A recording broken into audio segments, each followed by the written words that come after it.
अस्सलाम वालेकुम first year students. Exercise 6.1 का क्वेश्चन नंबर 1 मैं समझाने लगी हूँ। उसको समझाने से पहले मैं आपको थोड़ा सा इसके बारे में समझा दूँ कि ये जो चैप्टर है, चैप्टर नंबर 6 जो है वो बहुत इम्पोर्टेंट चैप्टर है। चैप्टर का नाम है sequence and series.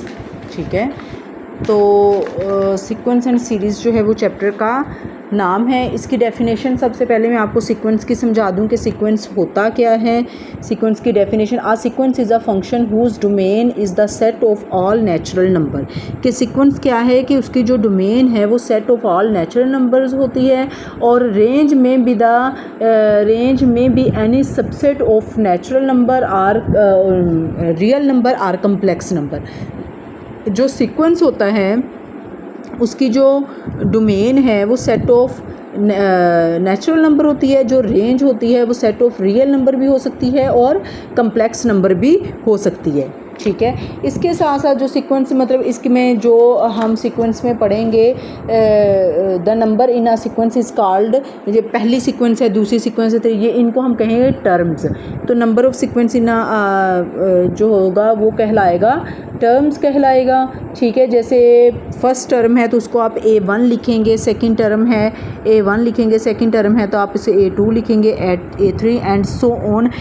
n term है तो आप उसको AN लिखेंगे, nth टर्म। ठीक है, तो इस तरह से ये सीक्वेंस का। उसके बाद होती है फाइनाइट सीक्वेंस। ऐसी सीक्वेंस होगी है जैसे हम लिख दें A1 A2 और A3, तो ये फाइनाइट सीक्वेंस है। अगर हम इसको यूँ एंड सो ऑन कर दें तो ये इनफाइनाइट सीक्वेंस होगी। ठीक है, तो एक्सरसाइज 6.1 का क्वेश्चन नंबर 1 का जैसे ये क्वेश्चन देखें 12, 16, 20। अब उसने कहा है कि find the next fourth term of each sequence.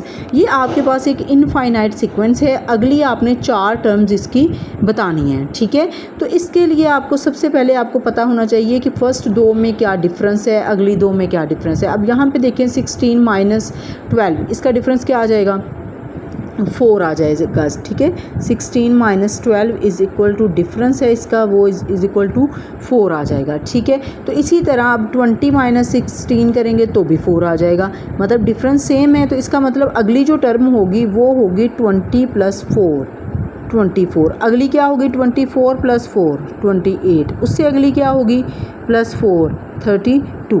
इस तरह से ये हमारी 32 28 24 ये हमारी पास जो है ना वो अगली टर्म्स आ जाएंगी। ये क्वेश्चन आसान था इसलिए मैंने आपको नहीं करवाया। तो पार्ट 2 इसका देखते हैं। इसका देखें, कॉमन डिफरेंस हमने ऐसे ही बिल्कुल निकाल लिया, वो आ गया